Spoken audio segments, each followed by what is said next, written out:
right, let's get Audrey on the phone here. She needs our help going into the weekend. She sees a woman that needs help that is about to make a huge mistake, and she's not exactly sure how to stop this woman from making the mistake because it's going to be a very big one.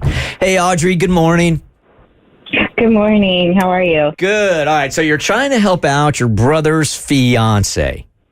Yes, I am. My brother's getting married tomorrow, actually. Exciting. Congrats. Yeah.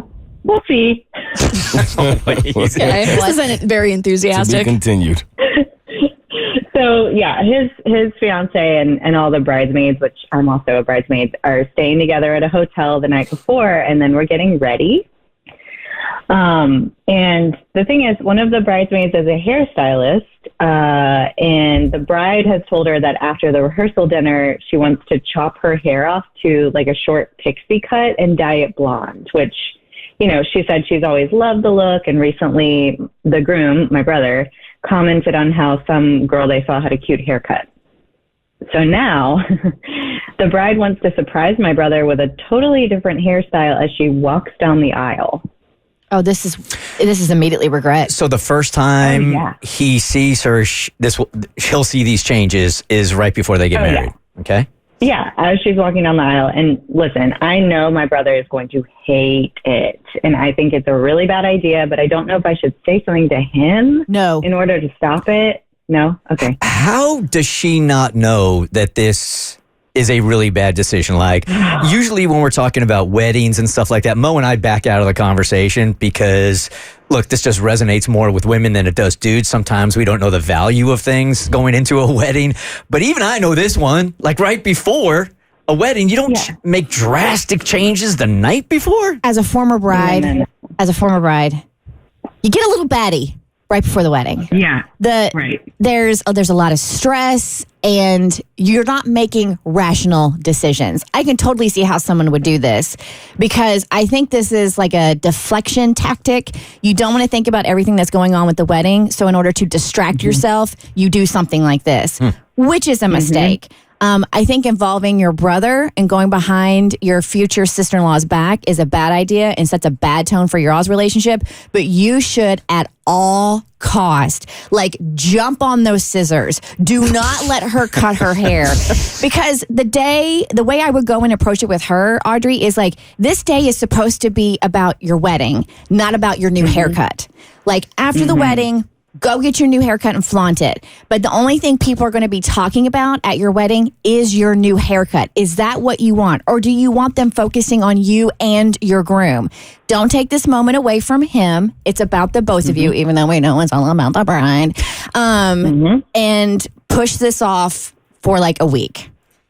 Yeah. Think of the pictures, too. Here's the thing. Like, if you don't like the cut, it's in all the pictures. So if I were you, what I would do is go on Amazon and find, like, a wig that kind of looks like what she wants so she can try it on and see how she looks. And then if she's adamant, I have seen a bride after the ceremony, but before the reception, get her hair cut. And maybe that's a compromise you can push her to, but walking down the aisle is a bad idea.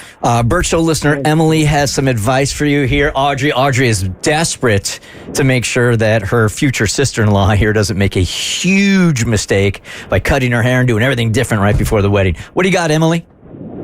Yeah, I would just say that you should definitely save it for the reception and not necessarily the ceremony. I think the ceremony should be, you know, a huge moment of you walking down the aisle. I think I would just be super scared of like a huge change and him not expecting it like the moment those doors open. All right, so just so I have this right, you say do what you were supposed to do, like look what you look like right now going down the aisle, and then right before the reception make the change? Yeah, I did a hair change before. I mean, obviously I didn't cut it, but I went from a downdo to an updo for the reception. So while we were on the party bus over to the reception, I had somebody do my hair. So there's time while they're doing photos and stuff like that where if you wanted to do a hair change, you can, but I still think that's a bad idea. Yeah, it's a somewhat common trend for brides to chop off their hair from like super long to like a lob. The pixie cut is pretty dramatic. I think I would have less of a visceral reaction if she was just going to take a couple inches off. But the fact that she's going to go from one look to a very, very different look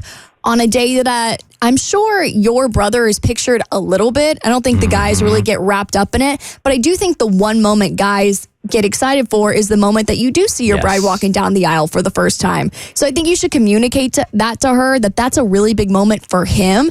And you don't want to do something crazy drastic that's going to make it even more of a chaotic moment than it probably already is for him. Mo feels very strongly about these wedding traditions. Mo, what is your advice here? Keep your hair the same. Okay, that's short and sweet. There you go. Listen, don't change what got you there. Yeah. I don't disagree. Yeah, Audrey, I think you got to go into this thing just saying like, hey, you got to do your part. Who knows if she's going to take your advice, but at least try to shake some common sense into her beforehand and then back off, and whatever she does, she does. And you need to get all the bridesmaids on your side, even the hairstylist one. This hairstylist, if she's a good friend, she would not do this to the bride. Yeah, I agree. Thank you so much. All right, I would love to talk to you again on Monday and find out exactly what happened and see if you could talk her out of it, okay? For sure. Let's do it. The Bert Show.